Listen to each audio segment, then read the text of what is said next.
Ada pertemuan yang luar biasa berkat waktu yang diberikan oleh Kemensos, dan sungguh luar biasa hari ini Pak Gus Menteri berkenan untuk hadir untuk membantu mencarikan jalan keluar untuk permasalahan yang sebenarnya sepele. Cuman akhirnya berkembang kemana-mana karena visi misi kita adalah bagaimana jangan sampai para donatur atau orang-orang yang ingin menyumbang kehilangan rasa percayanya lagi. Karena itu berkenaan dengan visi misi daripada Kemensos juga. Kami di sini sama-sama mengikat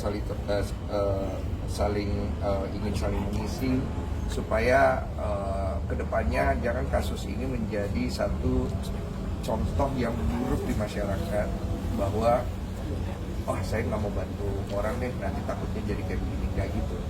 Nah, oleh karena itu terima kasih banyak waktunya untuk Pak Menteri, untuk Bu Sekjen, Bu Mira, dan Pak Taufik, Pak Wamen, dan lain-lain, serta ada Pak Yusuf Hamka juga. Saya juga kaget ketemunya di sini ya.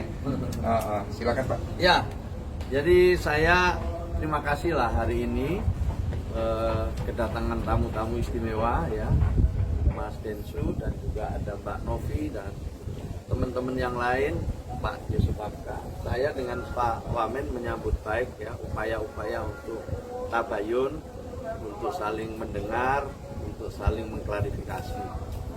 Nah, mempelajari apa yang kita ikuti beberapa hari terakhir kaitannya dengan pengumpulan uang dan barang. Itu istilahnya begitu kalau dalam undang-undang. Dan ini menyangkut wilayah kerja Kementerian Sosial. Di mana terus terang saya lihat ini semuanya berawal dari niat baik. Semuanya ini berawal dari niat baik untuk membantu saudara yang lain yang membutuhkan bantuan kita. Tetapi karena satu dan lain hal kemudian menimbulkan kesalahpahaman. Nah, untuk itu saya ingin kembali kepada niat semula ini. Kita ingin kembali kepada niat semula untuk bisa saling membantu agar tidak menimbulkan kesalahpahaman di tengah-tengah masyarakat. Saya apresiasi Mas Densu ya, yang luar biasa menurut saya, kepedulian terhadap sesama. Mbak Novi dan yayasannya juga sudah tahun 2020 berdiri sampai sekarang, isinya juga membantu orang terus. Tapi karena ini ada diawali dari mungkin kesalahpahaman, ketidakmengertian, kemudian menimbulkan satu diskusi di ruang publik yang kalau ini tidak didudukkan perkaranya bisa menimbulkan fitnah.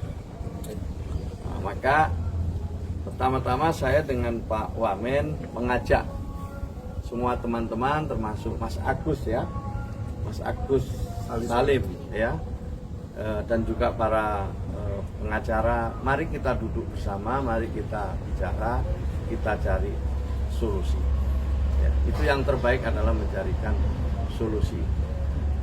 Kemudian yang kedua, saya juga ingin mengajak semua kalangan untuk memahami semua ketentuan-ketentuan yang ada.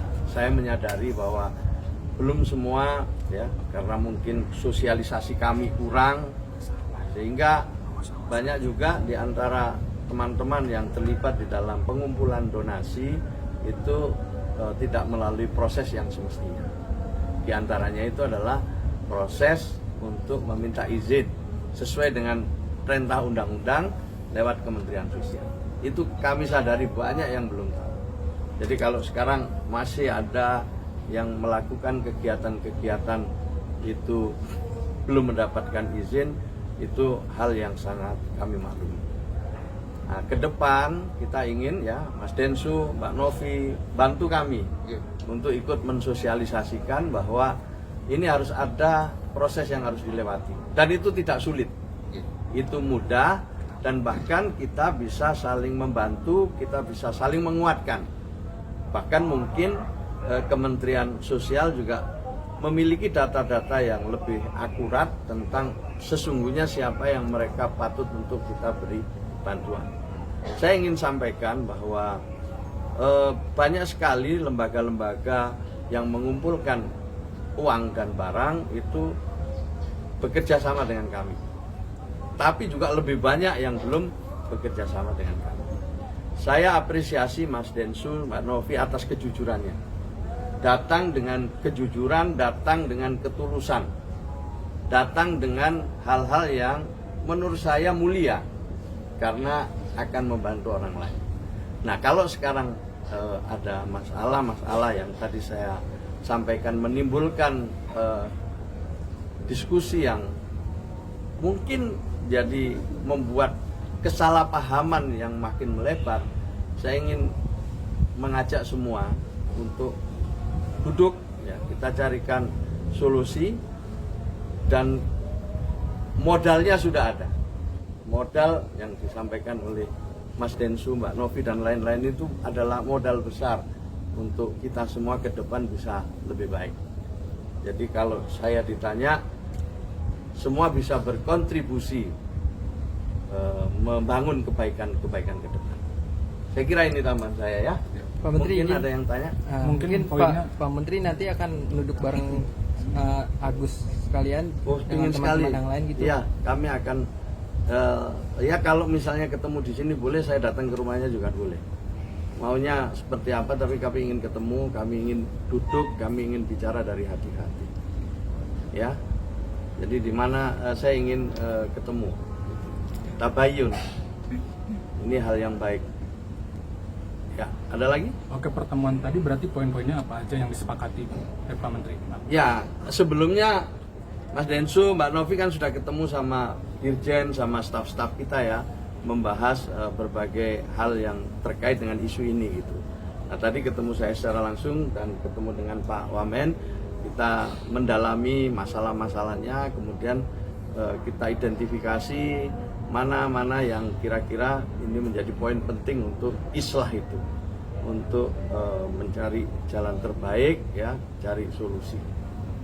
Ya, itu aja. Ya. Oke.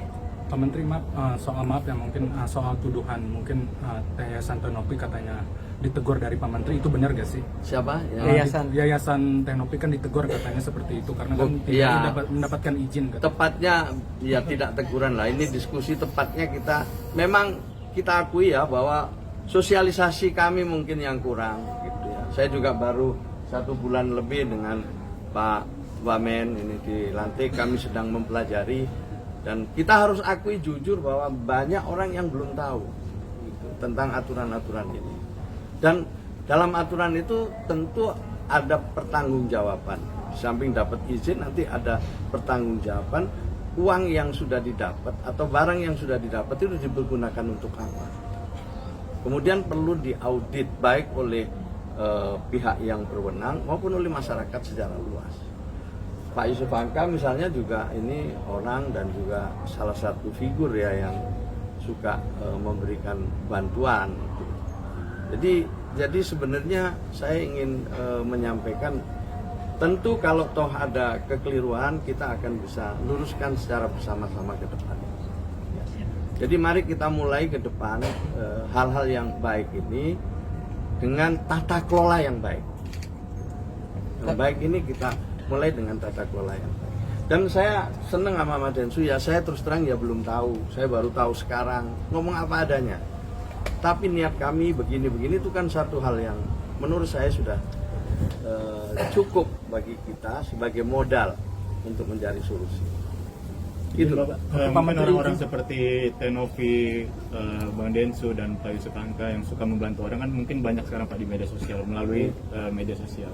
Itu ada regulasi sendiri nggak sih Pak untuk membantu orang supaya tidak terjadi lagi nih seperti ini? Ya, regulasinya tuh sementara ini cukup jelas ya, supaya mengajukan izin lewat Kementerian Sosial. Dan dengan izin itu kemudian ditindaklanjuti dengan tata kelola yang baik. Gitu. Jadi siapapun boleh mengumpulkan barang dan orang dengan izin. Setelah itu ditunjukkan tata kelola yang baik, pertanggungjawabannya, dan kalau perlu memang publik bisa ikut mengaudit, apalagi sekarang dengan medsos seperti ini. Ya nanti Mas Densu juga bisa menyampaikan, ini saya sudah bisa bantu sekian, kemarin saya lewat podcast saya menyampaikan ini, dan sekarang sudah didapat sekian dari sekian banyak orang. Nah, uang yang sudah didapat ini diperuntukkan 1, 2, 3, 4. apa yang bisa dilihat di situ kemudian adalah sudah digunakan berapa, sisanya masih berapa, dan kalau masyarakat masih ingin menambah silakan. Dan dengan begitu insya Allah kepercayaan itu akan tumbuh. Bukan kesalahpahaman, tapi kepercayaan akan tumbuh. Orang yang dibantu juga ngerti gitu. Nggak kemudian yang dibantu ini mimpinya macam-macam.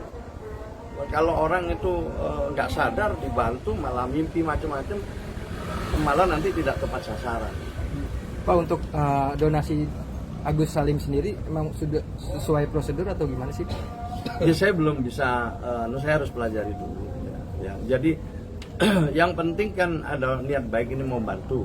Sebenarnya yang paling utama itu Mas Agus ini sembuh dulu. Jangan masuk dalam kontroversi ini terlalu lama ya. Itu sembuh dulu. Yang ini ya satu soal harus diislahkan ya. Tapi yang penting ini berobat ini penting. Ya itu utamanya itu berobat. Kalau berobat itu ada waktunya gitu. Kalau terlambat kan juga makin tidak baik. Makin cepat makin baik kalau berobat. Pak Menteri, maaf mungkin ini kan permasalahan udah dihitung hampir 2 bulan ya, kalau melebar kemana-mana. Apakah nantinya uang dari yayasan itu akan diambil oleh Kemensos atau seperti apa? Banyak kan yang menyarankan seperti itu. Lebih baik tidak, permasalahan ini tidak melebar kemana-mana. Ya nanti kita lihat ya. Pokoknya kita juga nggak boleh menyelesaikan dengan melanggar hukum lagi gitu. Jadi menyelesaikan tanpa masalah. Prinsip pegadian lah kita gunakan di sini. Menyelesaikan masalah, ya kan? Menyelesaikan masalah tanpa masalah itu yang kita coba lah. Mari ini tadi semuanya niat baik. Mari kita kembali ke niat baik itu. Kalau semuanya kembali ke niat baik, insya Allah tidak ada yang tidak bisa dicarikan solusi. Ya, intinya itu ya. Izin Pak, terkait donasi lagi Pak. Ini kan tujuannya untuk pengobatan Agus ya Pak, Ya. dikumpulkan oleh Tenovi dan juga Bang Densu. Ya. Nah, seandainya dari pihak Agus yang menggunakan untuk hal-hal lain, apakah itu termasuk penyelewengan atau gimana? Nah, itu yang harus ditanya kepada yang donaturnya kan gitu. Yang donatur mau nggak ini digunakan untuk keperluan lain? Kalau donaturnya nggak mau ya ini bisa jadi perkara juga gitu. Karena yang donatur itu niatnya ya mau bantu untuk pengobatan kan gitu kan. Dia tahu itu kan karena untuk pengobatannya Mas Agus. Yang saya tahu loh ini karena lewat podcast itu taunya itu. Kalau kemudian saya misalnya membantu untuk pengobatan tapi untuk dipergunakan yang lain kan ya saya bisa kecewa loh. Saya bisa kecewa. Itu. Jadi ini penting juga. Makanya saya sekali lagi tata kelola itu menjadi sangat penting. Ya cukup ya. Ya, Pak Menteri. Ya, terima kasih ya. Yang salah